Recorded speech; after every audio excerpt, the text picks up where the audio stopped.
Bonsoir.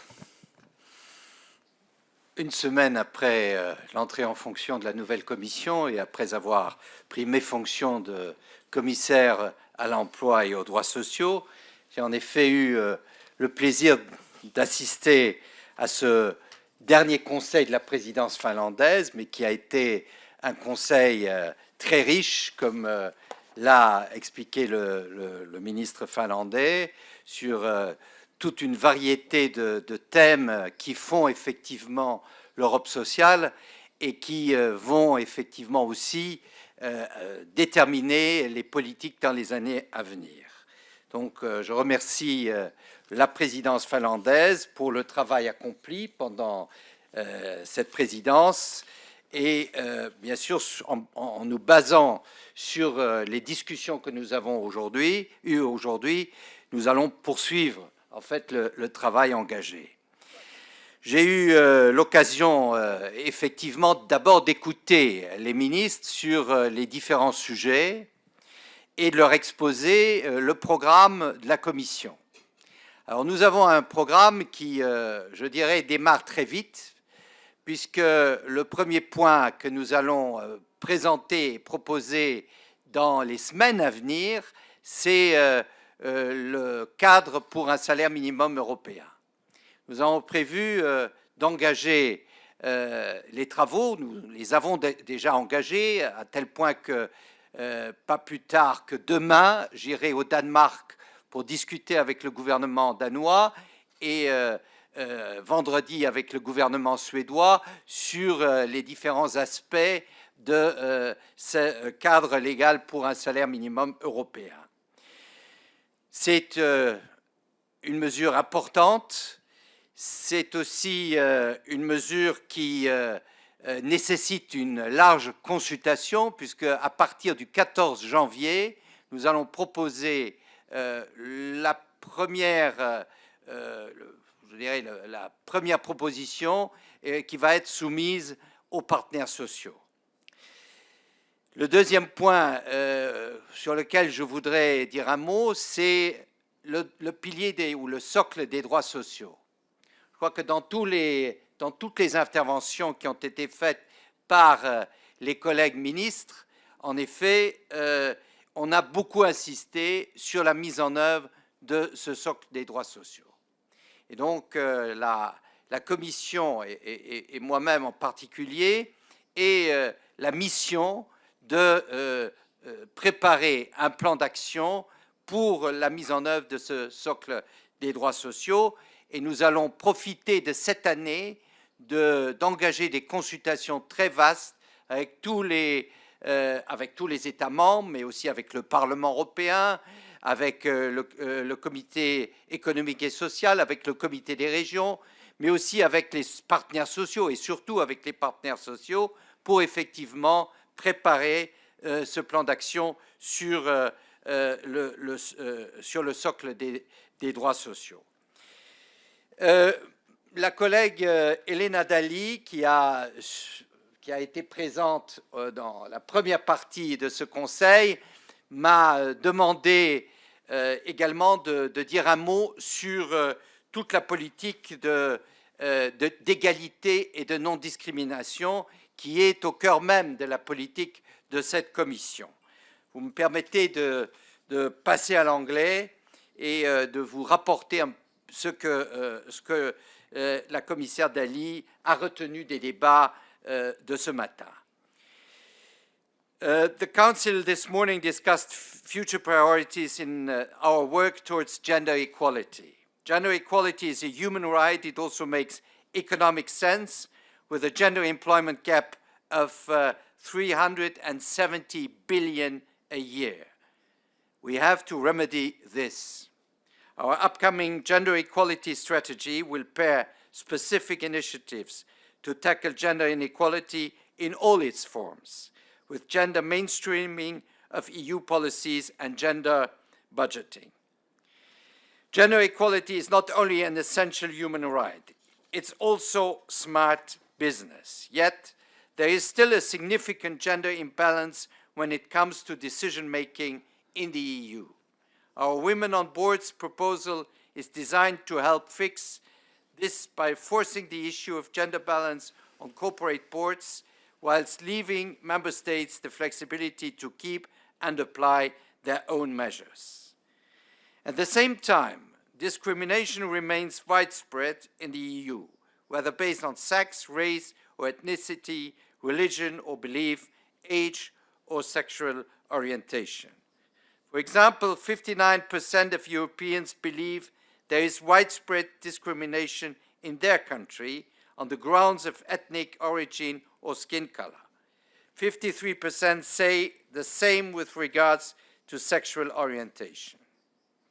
I welcome the efforts of the Finnish presidency to revive the debate on non-discrimination, including negotiations on the Equal Treatment Directive.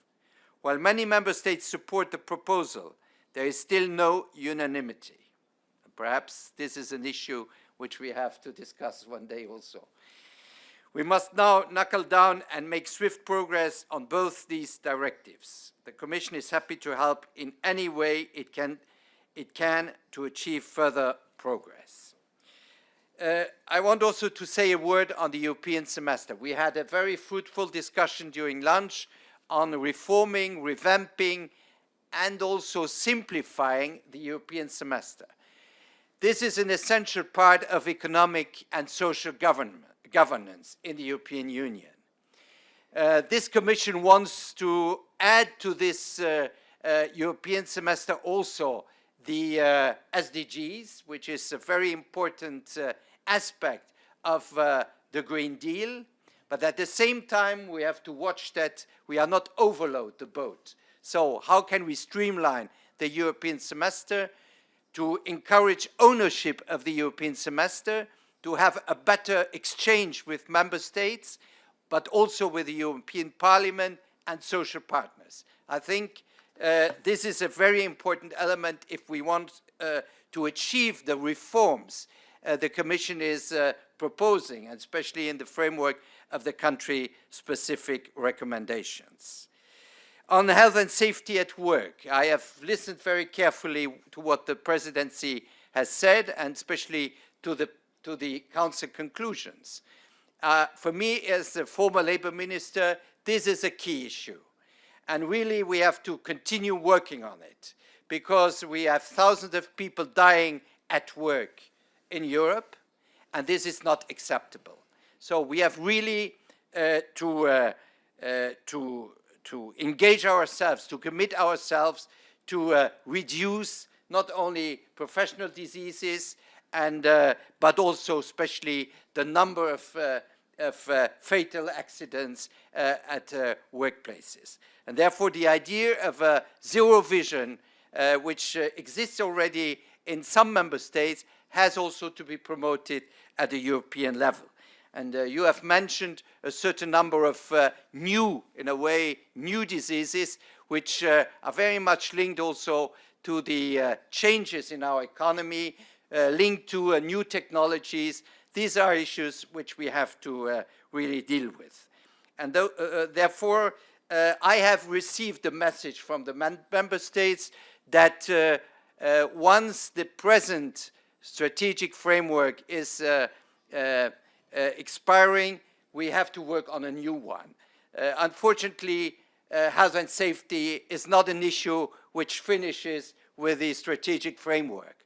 So we have to renew this framework, enrich it, and adapt it to the new challenges.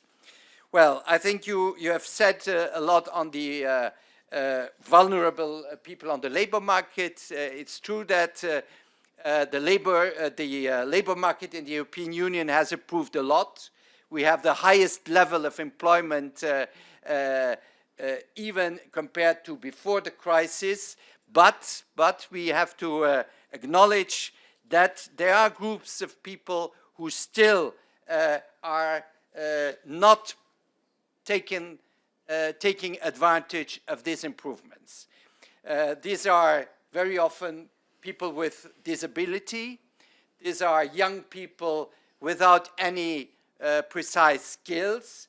These are women. These are more aged people. and unskilled people. So we have really to focus our employment policies to these categories, because in a situation where labor markets very often need people, it is a paradox that on one hand there are a lot of vacancies on our labor markets, and on the other hand we have still people who cannot find a job, who cannot enter the labor market. So we have to make our labor markets more inclusive. That means we have to invest in those who are not ready to enter the labor market.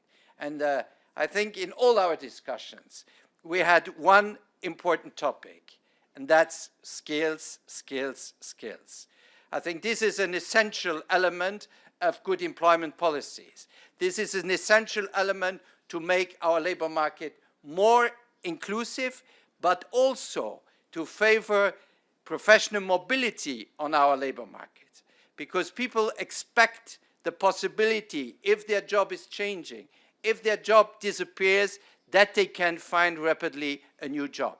And in times of big transitions, Green Deal, but also digitalization, we have to give people the tool to take advantage out of this professional mobility and not get the feeling that they are left behind, that they are the losers of these evolutions and these changes. And therefore, the Commission will come up very soon with a revised skills agenda. And I look forward to work with the Croatian presidency on this topic, because they consider that this topic is one of their priorities. So I think for the time being, that's already enough. Thank you. Thank you very much, Commissioner. The floor is now open for questions. Please state your name and the media you represent. Who'd like to begin? I think there's a question over here. Please go ahead. Oui, bonjour.